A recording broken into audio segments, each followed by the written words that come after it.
अस्सलाम वालेकुम students, how are you all. Okay dear students, आज हम 4.3 स्टार्ट करेंगे। एक्सरसाइज 4.3 स्टार्ट करने के लिए जितनी हमने 4.1, 4.2 और 4.3 तीनों एक्सरसाइज में एक एक टाइप सब क्वेश्चंस पे अप्लाई हो रही है। कोई क्वेश्चन किसी क्वेश्चन से डिफरेंट नहीं है। सब क्वेश्चंस में एक ही टाइप 4.1 में टाइप 1, 4.2 में टाइप 2 और 4.3 में टाइप 3 अप्लाई हो रही है। तो जो हमारे पास 4.3 है यहाँ पे हम थर्ड टाइप अप्लाई करेंगे और आप इसमें देखेंगे कि ये हमारे पास टाइप 3 है कि 1x+1 x²+1।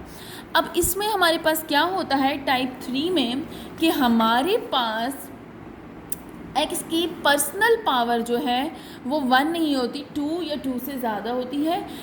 ठीक है, हमारे पास 1 x की पावर 1 नहीं होती, 1 से ज़्यादा होती है, लेकिन ये कंप्लीट स्क्वायर नहीं बना रही होती। अगर ये कंप्लीटिंग स्क्वायर बना रही होगी तो फिर ये टाइप 3 नहीं होगी। लेट्स सपोज ये x²+1 है, ये कोई कंप्लीटिंग स्क्वायर नहीं है। अगर ये ऐसे हो जाता हमारे पास x²-1, ठीक है, तो फिर ये हमारे पास a² - b² का फॉर्मूला बना लेती थी। लेकिन हम ये अगर ये फॉर्मूला यहाँ पे क्वेश्चन में बन रहा होता फिर ये टाइप 3 नहीं हो सकती थी। याद रखिएगा टाइप 3 में आप ये इसको मेमोराइज कर लें पॉइंट को कि type 3 is that in which x don't has its personal power 1, ठीक है, लेकिन उसकी वो कोई कंप्लीटिंग स्क्वायर भी नहीं बनाएगी। It doesn't make any completing square. Okay, अब आपके पास क्या है, क्वेश्चन 3 है। अब आप इसको देख लें कि क्वेश्चन 3 में आपके पास, और इसको अप्लाई कैसे करना है ये तो आप देख लें।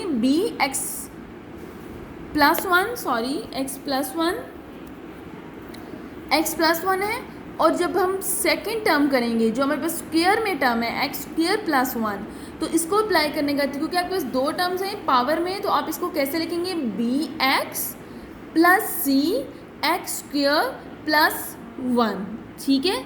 अगर आपके पास ये फर्दर अगर होती इक्वेशन तो आप इसको कैसे लिखते, अब c नहीं आप लिखते, फिर आप लिखते dx+e, ठीक है, क्योंकि c तो इसी के साथ आ गया है। तो अब आपने टाइप 3 में देखना है कि a के साथ हमने डिनोमिनेटर में x+1 सिंपल टर्म लिख दी, और फिर हमने क्या करना है, जब हमारे पास x की पर्सनल पावर 1 से ज़्यादा आ जाएगी और कोई कंप्लीटिंग स्क्वायर नहीं बनाएगी, तब हम लिखेंगे bx+c और x²+1। ओके, अब देखिए हमने यहाँ z की इक्वेशन बना ली, उसी तरह इक्वेशन पुट करके सेम एज इट इज़ हम x+1 और x²+1 जो इसके फैक्टर्स हैं दोनों साइड पे मल्टीप्लाई करेंगे।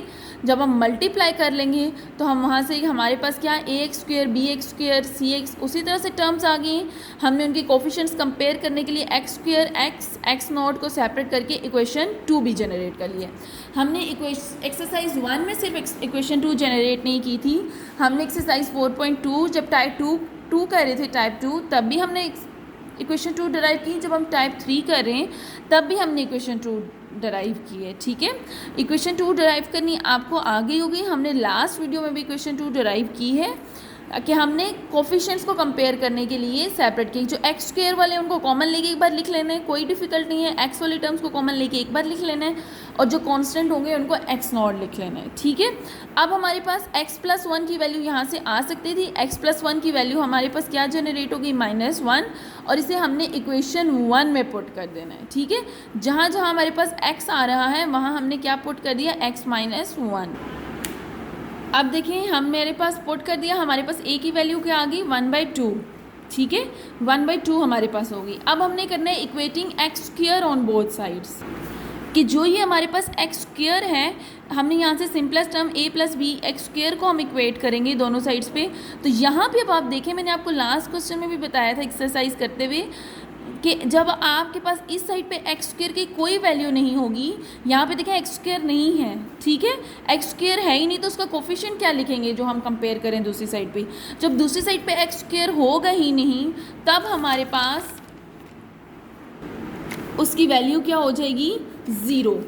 अगर दूसरी साइड पे इक्वल टू की दूसरी साइड पे एक्स स्क्वायर होता तो फिर हम एक्स स्क्वायर का कोफिशिएंट 1 लिखते, लेकिन इक्वेशन की दूसरी साइड पे एक्स स्क्वायर है ही नहीं, तो हमारे पास कोफिशिएंट की वैल्यू क्या आ जाएगी, एक्स स्क्वायर की 0। अब हमने ए की वैल्यू जनरेट थी, यहाँ से बी की ले ली, ठीक है। अब हमने सी की करनी है यहाँ से। अब आपने देखा होगा जब हम 4.2 कर रहे थे एक्सरसाइज 4.2 में, तो हमें ए की वैल्यू एक्स स्क्वायर को कंपेयर करके करना होता था, लेकिन यहाँ पे हमारे पास क्या है कि हमने दोनों साइड्स को, हमारे पास क्या है कि हमारे पास एक्स स्क्वायर है और साथ ही इक्वेशन में सी भी है, तो हमने सी की वैल्यू भी तो यहाँ से फाइंड आउट करनी है, और ये स्क्वायर में और इस तरह से नहीं हो सकती, इस वजह से हमें सी की वैल्यू को भी जनरेट करना होगा। तो सी की वैल्यू जनरेट करने के लिए हमारे पास क्या है, ये सेकंड एक्स वाली वैल्यू ले लेंगे, बी प्लस सी इसमें है, आप एक्स नॉट भी ले सकते हैं।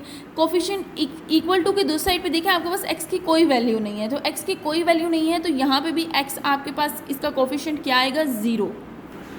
जब यहाँ पे आपके पास 0 आएगा तो फिर क्या आपने करना है, b plus c is equal to 0, आपके पास c की वैल्यू भी आ गई है। अब आप देखिए आपके पास ऊपर इक्वेशन नंबर 1 ये थी, आपको जो इक्वेशन थी आपके पास क्वेश्चन में गिवन a और b और c वो आपको दिया गया है, वहाँ पे आपने इक्वेशंस पुट कर देनी है, यहाँ पे a की, ये b x की और ये c की।